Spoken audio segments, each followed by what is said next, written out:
Hey guys, just wanted to give you guys a quick walkthrough through the van and kind of show you, spatially how big it is and everything else, and then actually, open some cabinets, stuff like that, so you can actually see what's inside of here and where I live. So first off, I have my little kitchen area.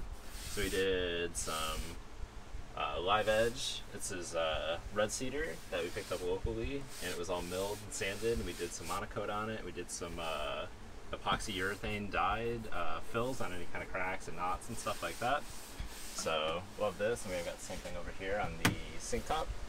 So lots of good workspace. And then going into the actual cabinet itself, over here we've got kind of a stove cabinet. So every time you cook, just kind of pull it out.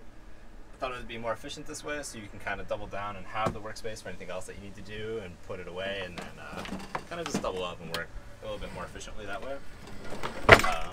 Underneath here, we've got our big pull-out fridge and freezer, which has been great. So tons of room for the fridge, tons of room for the freezer.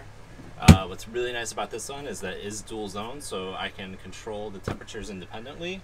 And so I can have two fridges, I can have two freezers.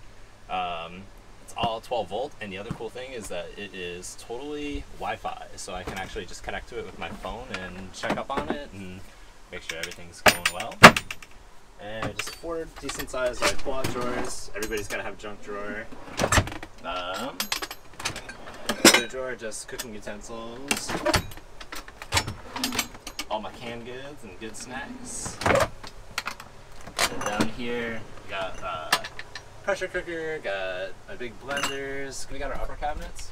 We got nice gas hinges, so these lift up nice and easy. They stay up, and they stay closed. So the other big option with all these was to, we had to put some big heavy clips on them, so when you're driving, they don't, roll open while you're driving. So yeah, these have been really nice. You have tons of space up here for everything. Underneath the cabinets, we did some outlets. So these are 110 outlets, and we have got USB ports right in them too, so that's super convenient. So anytime you're working with the pressure cookers or your blenders, or you just got to get everything charged up. So I got outlets here, and then we also did some under cabinet lighting. So if you're working in your space here, you're not throwing shadows on the areas that you're working on. So that's been super convenient. A little extra power outlet over here too, so we can run some power outside. Then we have a bunch of overhead lights as well. So each of these are on independent dimmers. So we've got the rear bed on one set of dimmers, and then we've got these four lights on another set. So you can have it bright up here, dark back there, however you want to set it up. But that's been a really nice feature.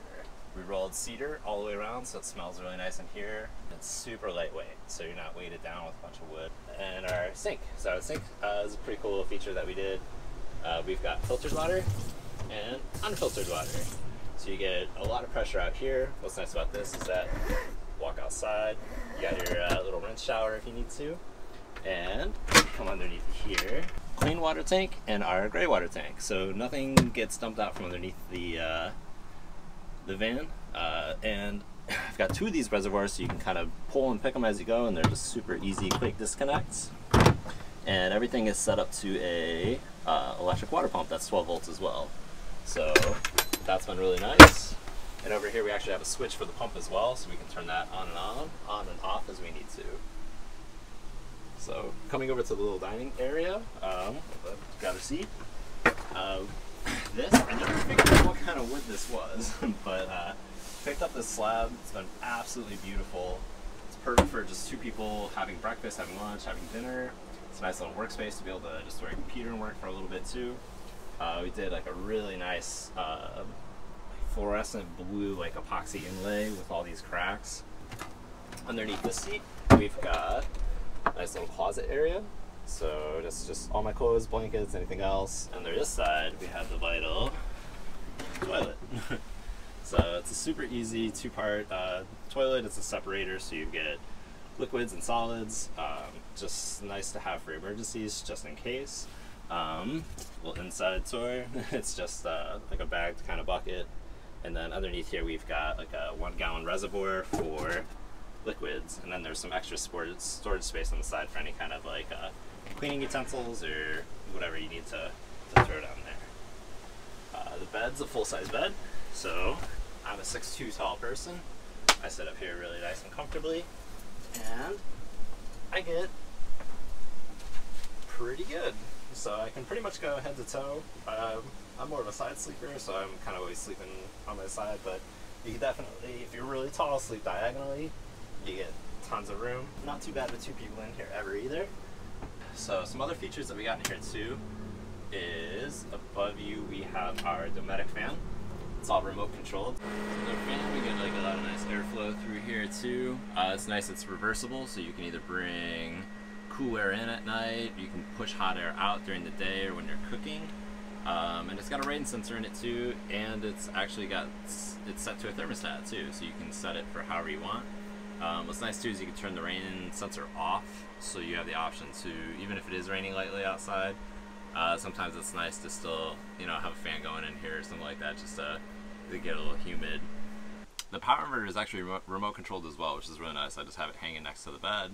But a lot of people don't realize that your power inverter, as long as it's on, it is using about 2 amp hours every hour. And that can add up if you get, you know, some bad weather that blows in, if you're out, you know, in a place where, you know, you're just relying on solar. You want to be as efficient as possible with all that. So that was actually a really nice feature to have to help save some juice here and there. So does have like a window that we did. So what's nice about this too is it's a screened window, sliding, locking. So always with an addition of the fan, you kind of always have to have somewhere for it to pull the air from. So this has been really nice, and then just some blackout curtains too. So at nighttime, you know, if you're stealth camping somewhere in some city, some town, and you need to, you know, stay low, definitely always have your windows kind of blocked off.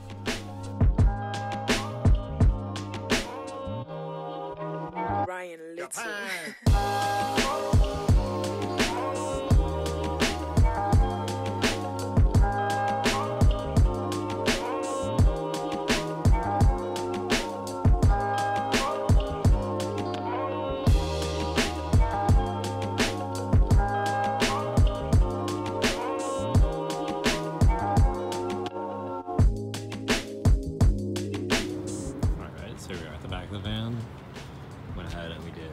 Cedar paneling on these back doors, did a little bit of some close hooks just so we can hang everything up. Inside, it's a lot of nice air through. Space in the garage, back here.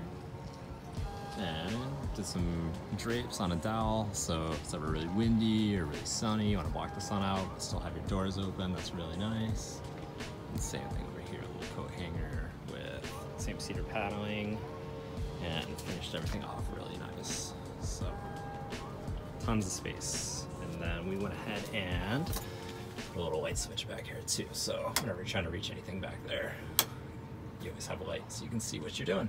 So we got a cable that comes down from the solar panel, and we have that going straight to a 30 amp breaker that we can turn on and off. So anytime you need to work on the system or service anything, you can turn that off and you're safe.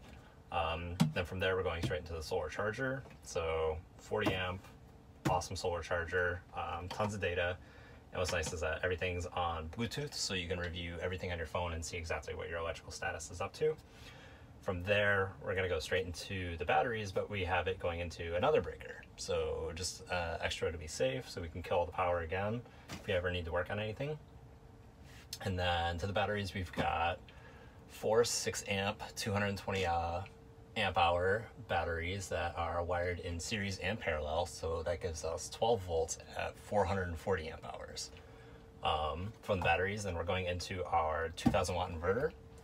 This is my baby. This is how I run my full horsepower blender. So that's pretty awesome. And then coming straight off the batteries as well, we go into our 12 volt panel here. And this is what does everything that's 12 volts. So that's our fan, our water pump. The fridge is 12 volts, so that's also on here too. And then around the corner, which was really nice, is our battery isolator. So what this does is that whenever we are out driving or anything like that, and as soon as the car battery is actually charged, what will happen is this will automatically read that voltage, and once that voltage is above I think it's like 13.2. What it does is I'll kick it back here, and then we start charging our battery bank while we're actually driving, which is nice. So we kind of always have power. So it's kind of the whole setup back here.